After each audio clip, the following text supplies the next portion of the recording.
Bismillahirrahmanirrahim. Assalamualaikum warahmatullahi wabarakatuh.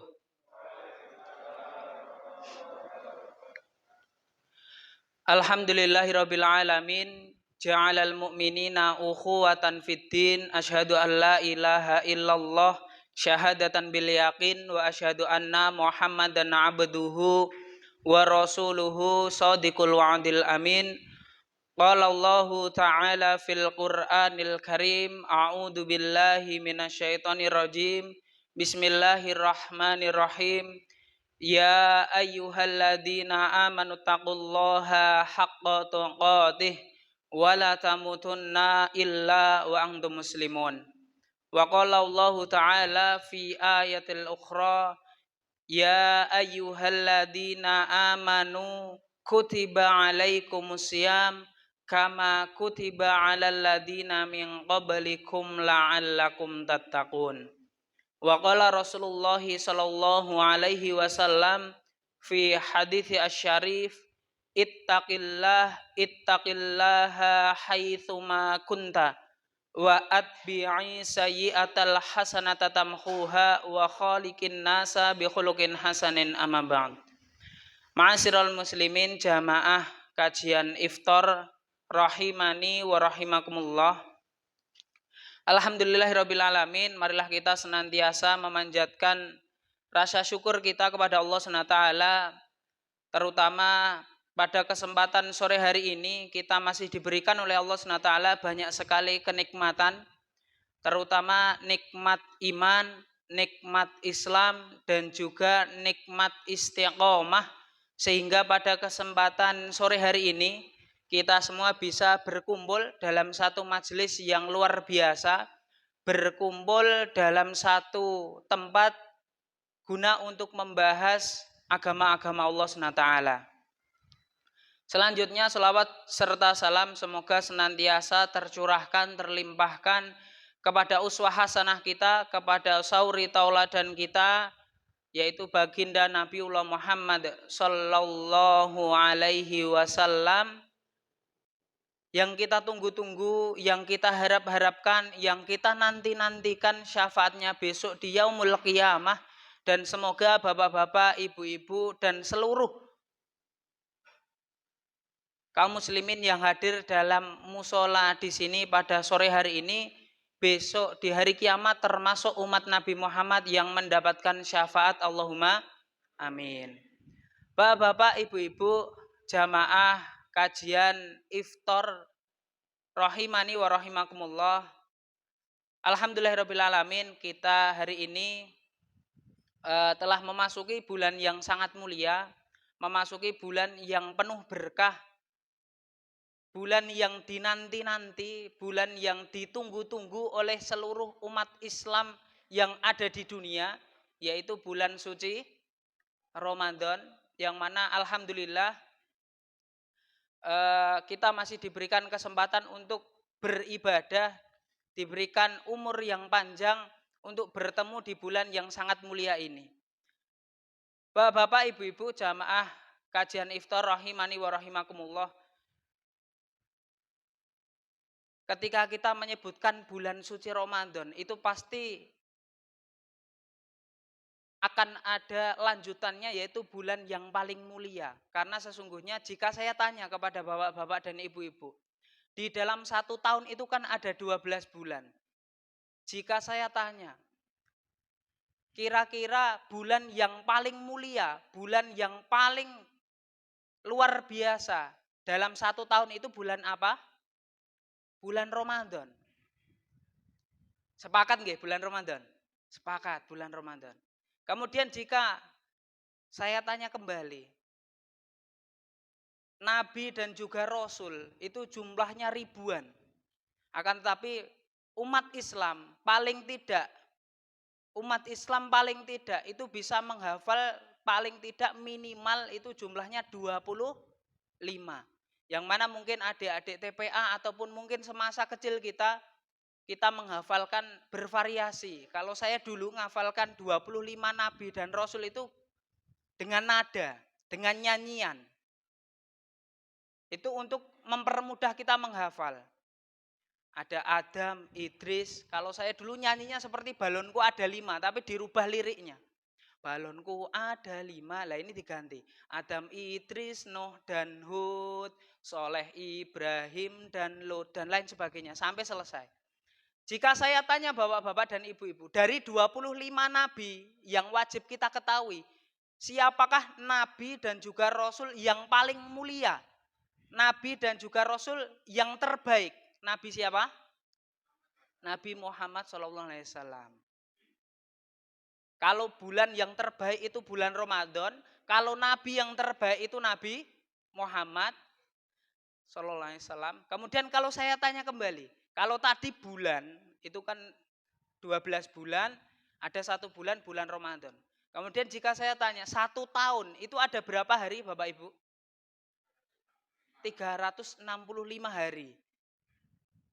Dan dalam 1 tahun 365 hari itu ada 1 hari yang mana 1 hari ini menjadi 1 hari yang terbaik jika dibandingkan 364 hari yang lainnya. Hari apa itu? Hari di mana turunnya Lailatul Qadar. Jadi bisa kita dari ketiga pertanyaan yang saya lontarkan tadi bisa kita tarik kesimpulan. Nabi yang paling mulia jika dibandingkan 25 nabi yang lainnya adalah Nabi Muhammad. Karena Nabi Muhammad SAW itu punya mukjizat. Nabi Muhammad itu punya mukjizat yang mana mukjizatnya ini berbeda dengan mukjizatnya nabi yang lainnya. Dulu pernah saya sampaikan yaitu Al-Quran. Jadi berkat Al-Quran menjadikan Nabi Muhammad sebagai nabi yang terbaik. Kemudian bulan yang terbaik jika dibandingkan 12 bulan. Itu ternyata bulan suci Ramadan itu bisa menjadi bulan terbaik karena di dalamnya Al-Quran itu diturunkan. Syahrul Ramadan alladzi unzila fihil Quran. Yaitu bulan suci Ramadan, bulan di mana Al-Quran itu diturunkan. Makanya menjadi bulan yang paling mulia. Kemudian hari yang paling mulia, bapak-bapak dan ibu-ibu tadi menjawab yaitu Lailatul Qadar. Itu bisa menjadi hari yang paling mulia, bisa menjadi malam yang paling mulia karena malam itu, malam Lailatul Qadar itu malam di mana Al-Qur'an itu diturunkan. Jadi bapak-bapak dan ibu-ibu mungkin ketika dulu kita memahami walaupun itu ya tidak 100% salah.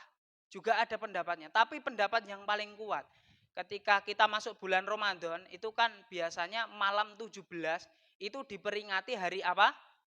Nuzulul Quran. Itu betul, tapi tidak pendapat yang paling kuat. Ternyata pendapat yang paling kuat, Al-Quran itu turun di malam Lailatul Qadar. Jadi Al-Quran 30 juz itu sekali turun di langit dunia di malam Lailatul Qadar.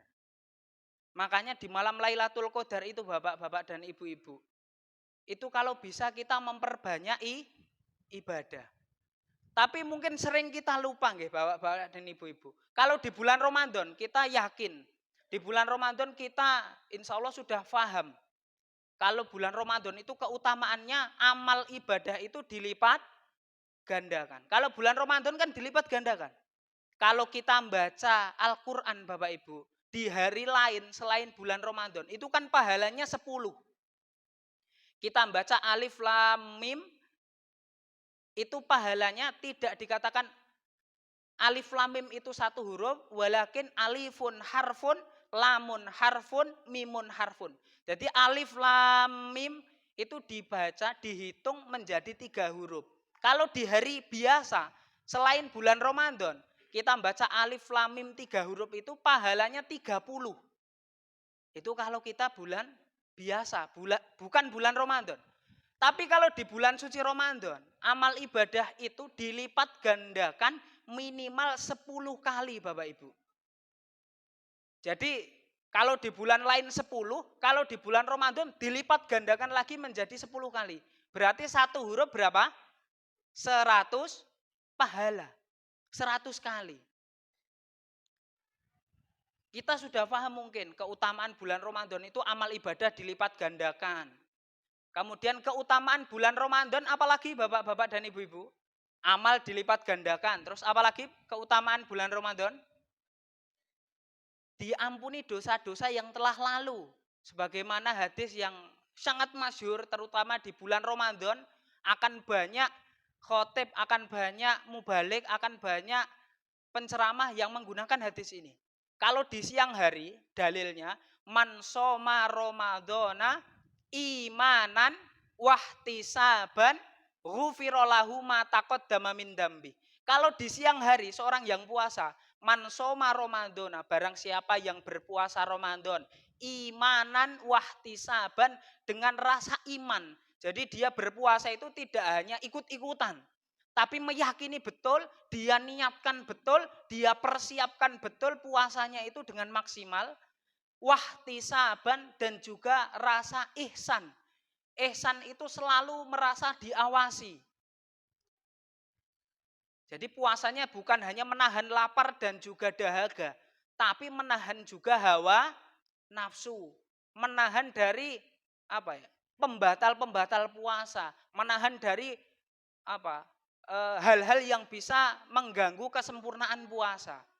Lah itu pahalanya apa? Kalau seorang muslim yang puasa di siang hari, ghufira lahu ma taqaddama min dambi. Maka dosa-dosanya yang telah lalu itu akan diampuni. Itu kalau siang hari. Jadi kalau ada seorang muslim, bapak-bapak di sini di siang hari berpuasa dengan niat ikhlas, keimanan yang kuat, dipersiapkan betul-betul, dan di siang hari bisa menjaga dari makan, minum, hawa nafsu, dan pembatal-pembatal puasa, maka satu hari dari ba'da subuh sampai menjelang berbuka puasa itu akan diampuni dosa-dosanya. Itu kalau siang hari. Kalau malam hari juga seperti itu. Firman Allah sabda Nabi Muhammad, man qoma ramadhana imanan wahtisaban ghufira lahu ma taqaddama min dambi. Kalau di siang hari dia berpuasa diampuni dosanya, kalau di malam hari bisa diampuni dosanya. Akan tapi syaratnya apa? Dia harus qoma, dia harus sholat malam, dia harus qiyamul lail. Kalau kita alhamdulillah di setiap masjid, di setiap musola, setiap bulan suci Ramadan, setelah sholat isya pasti ada sholat taraweh. Itu adalah salah satu bentuk kita sholat malam. Jadi kalau di siang hari kita diampuni karena puasa, di malam hari kita diampuni karena sholat malam. Terus apa lagi Pak? Jadi amal ibadah dilipat gandakan. Kemudian dosa-dosa diampuni. Kemudian apa lagi? Keutamaan bulan Ramadan. Tadarus, memperbanyak membaca Al-Quran. Karena bulan Ramadan itu adalah bulan Al-Quran. Tadi pahalanya sudah saya sebutkan. Terus apa lagi Pak? Tahajud, tadi sudah masuk mungkin dalam bab qiyamul lail. Dalam bab sholat malam. Apalagi keutamaan bulan Ramadan? Apa? Masa sudah itu tok? Kan enggak, kan banyak sekali Pak. Jadi menghapus dosa, dilipat gandakan, memperbanyak tilawah, memperbanyak sedekah. Lah ada satu keutamaan bulan Ramadan Pak, yang mana kebanyakan kaum muslimin ini tidak menyadari Pak. Ada satu keutamaan, yang mana ini merupakan keutamaan yang luar biasa. Nah betul sekali ya, saya mau nyampaikan itu Pak. Jadi kalau di bulan suci Ramadan, untung saya tadi belum yang bisa snacknya double, belum gitu Pak. Jadi baru mau tak gitu kan, tapi udah dijawab Pak. Jadi di bulan suci Ramadan Pak, doa-doa yang kita lantunkan, doa-doa yang kita panjatkan kepada Allah itu menjadi mustajab. Kalau di luar bulan Ramadan Pak, kalau di luar bulan Ramadan, kita berbicara di luar bulan Ramadan. Ketika doanya panjenengan pengen diijabahi, itu kan minimal bapak-bapak dan ibu-ibu harus memperhatikan dua hal. Ini di luar bulan Ramadan. Kalau doanya pengen diijabahi, itu kita harus memperhatikan dua hal. Yang pertama, kita harus berdoa di waktu yang tepat. Jadi kalau selain bulan Ramadan, kalau doa kita pengen diijabah, kita harus pintar-pintar memilih waktu. Nggak bisa kok waktunya seenaknya sendiri supaya doanya bisa diijabah, nggak bisa. Kalau pengen doanya diijabah, harus pintar-pintar memilih waktu. Contohnya kapan Pak? Kalau selain bulan Ramadan, waktu yang mustajab untuk berdoa itu di waktu setelah adzan dan iqomah. Jadi setelah muadzin itu mengumandangkan adzan, kok bapak-bapak dan ibu-ibu sudah datang ke masjid, sholat tahiyatul masjid, menunggu adzan dan iqomat itu bapak-bapak dan ibu-ibu berdoa, lah itu kemungkinan persentase dikabulkannya itu tinggi. Terus kapan lagi Pak? Sepertiga malam terakhir di mana Allah itu turun ke langit dunia. Jadi sepertiga malam terakhir Allah itu turun ke langit dunia dan melihat hambanya yang bangun, yang meminta ampunan, diampuni, yang memanjatkan doa akan dikabulkan. Terus ada lagi, kapan lagi? Waktu mustajab untuk berdoa? Waktu sahur, itu kan puasa nanti beda lagi Pak. Ini selain bulan puasa. Selain bulan puasa. Jadi di antara adzan dan iqomat. Terus kemudian sepertiga malam terakhir. Terus ada lagi Pak. Setelah selesai sholat 5 waktu. Jadi setelah selesai sholat wajib. Bapak-bapak dan ibu-ibu berdiam diri dulu, berzikir dulu, berdoa dulu. Itu presentasi, prosentase apa? Doane panjenengan dikabulkan itu tinggi. Jadi kalau di luar bulan Ramadan, bapak-bapak dan ibu-ibu pengen doanya diijabah, itu yang pertama harus pinter mencari waktu yang tepat. Kemudian yang kedua, poin yang kedua, kalau waktunya sudah tepat, poin yang kedua, kalau doanya pengen diijabah lagi, yang kedua harus memilih tempat.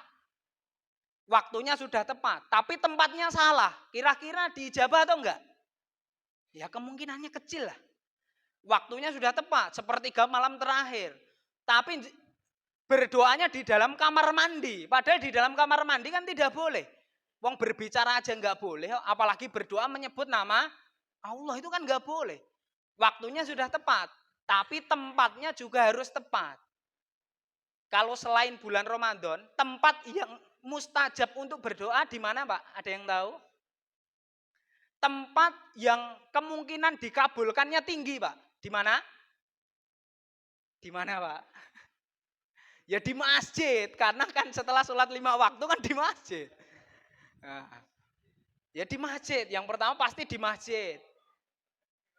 Jadi prosentase dikabulkannya tinggi. Terus ada lagi Pak, ada satu tempat yang mana jika seorang itu berdoa di tempat itu dan di waktu itu, maka doanya tidak akan tertolak. Bahkan ketika ada seorang muslim yang nanti suatu hari nanti akan pergi ke satu tempat itu, tetangganya ataupun temannya itu akan nitip doa Pak. Di mana? Di Padang Arafah. Kalau di Padang Mahsyar udah nggak bisa berdoa Pak. Kalau di Padang Mahsyar kan sudah meninggal. Di Padang Arafah Pak. Di Padang Mahsyar udah nggak bisa berdoa Pak. Tinggal wis pokoknya manut sama prosedur nanti kalau di Padang Mahsyar. Jadi di Padang Arafah itu Pak, kalau ada orang yang mau haji, nah ini sebentar lagi kan mau pemberangkatan kloter jamaah haji. Nah itu biasanya kalau ada orang yang mau haji, itu biasanya nitip doa Pak. Oh nanti kalau di Arafah saya nitip doa ya, sebutkan nama saya supaya nanti lebih mustajab. Jadi seperti itu. Itu kalau di bulan selain Ramadan. Kalau di bulan Ramadan bapak-bapak dan ibu-ibu, itu di bulan suci Ramadan, itu seluruh waktu di bulan suci Ramadan itu adalah waktu yang mustajab untuk berdoa. Sebagaimana hadis Nabi Muhammad SAW, salasatun la turaddu da'watuhum. Ada 3 golongan bapak-bapak dan ibu-ibu. Ada 3 golongan yang mana 3 golongan ini la turaddu da'watuhum. doanya itu tidak akan ditolak. Ada 3 golongan yang doanya itu tidak ada perantara, tidak ada apa ya? Tidak ada halangan antara dia dengan Allah. Kalau dia berdoa pasti diijabah. Ada 3 golongan. Golongan yang pertama, ada yang tahu Pak? Kalau tahu 3, wah nanti snacknya double. Bukan hanya double, triple Pak. Kalau tahu. Yang teraniaya, betul. Terus apa lagi? Ada 3 Pak. Teraniaya, terus apa lagi? Doa anak yatim, ya itu mustajab tapi tidak termasuk dalam hadis yang akan saya sampaikan. Doa orang tua, ya tidak termasuk Pak. Kalau yang lain itu juga kemungkinan dikabulkan juga mungkin. Tapi dalam hadis ini tidak akan tertolak, bahkan doanya itu tidak ada aling-alingnya, tidak ada hambatannya. Boh utangnya banyak, boh bermaksiat ataupun apa, itu doanya pokoknya langsung naik ke atas. Yang pertama doa golongan yang doanya itu tidak akan tertolak. Yang pertama adalah al-imamul adil, yaitu pemimpin yang adil. Wah, kalau jadi pemimpin, sini ada Pak RT. Wah, Pak RT, jadi pemimpin yang adil itu susah atau enggak Pak? Wah, susah atau Pak? Makanya, jadi pemimpin yang adil. Kalau bisa adil, wah doanya Pak RT itu sangat mustajab. Wah, susah tenang. Makanya, doa pemimpin yang adil itu akan sangat ijabah, akan sangat mustajab. Karena memang susah menjadi pemimpin yang adil. Apalagi di zaman sekarang ya Pak ya. Nah, di zaman sekarang itu jadi pemimpin yang adil sangat susah. Kalau di zaman dahulu Pak, ini saya cerita zaman dahulu. Kalau saya cerita zaman sekarang, wong saya juga belum pernah jadi pemimpin. Saya belum pernah terjun langsung di dunia kepemimpinan. Jadi ya saya nggak bisa terlalu banyak mencontohkan, nggak malah salah kan gitu. Kalau di zaman dahulu Pak, itu ada satu pemimpin, ada satu khalifah, namanya Umar bin Abdul Aziz. Ada namanya pemimpin yang namanya Umar bin Abdul Aziz itu Pak. Di zaman kepemimpinan Umar bin Abdul Aziz. Itu saking adilnya, saking berkahnya. Jadi bukan cuma adil tapi berkah. Umat Islam itu yang dicari berkahnya. Orang pinter banyak tapi yang berkah sedikit. Keberkahan dari ilmunya itu sedikit. Jadi di zaman Umar bin Abdul Aziz itu Pak. Ini saya cerita sejarah. Di zaman Umar bin Abdul Aziz itu saking adilnya, saking makmurnya, saking berkahnya Umar bin Abdul Aziz menjadi pemimpin.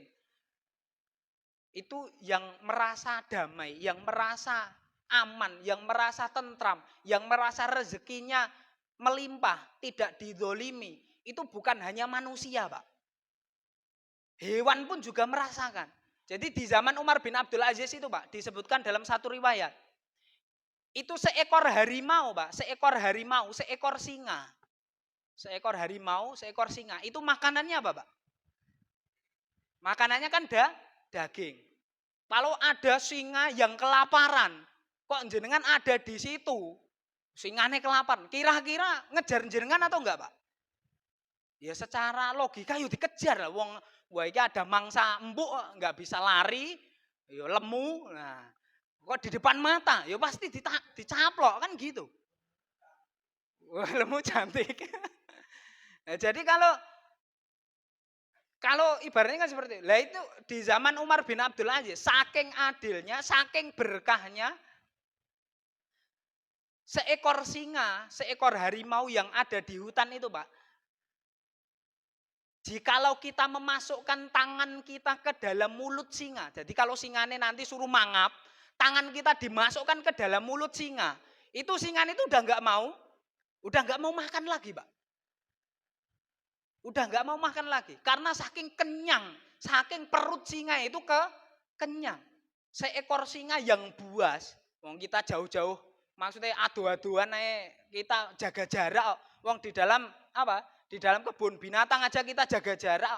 Lah ini di zaman Umar bin Abdul Aziz, tangan kita dimasukkan ke dalam mulutnya, itu singa itu udah nggak mau maem lagi, udah nggak mau makan lagi, karena merasa kenyang perutnya. Saking berkahnya Umar bin Abdul Aziz itu. Jadi yang merasakan damai, merasakan tentram, merasakan adil itu bukan hanya manusia. Hewan singa, harimau yang ada di hutan pun merasakan. Nah, kalau ada pemimpin yang seperti itu doanya akan mustajab. Doanya akan mustajab.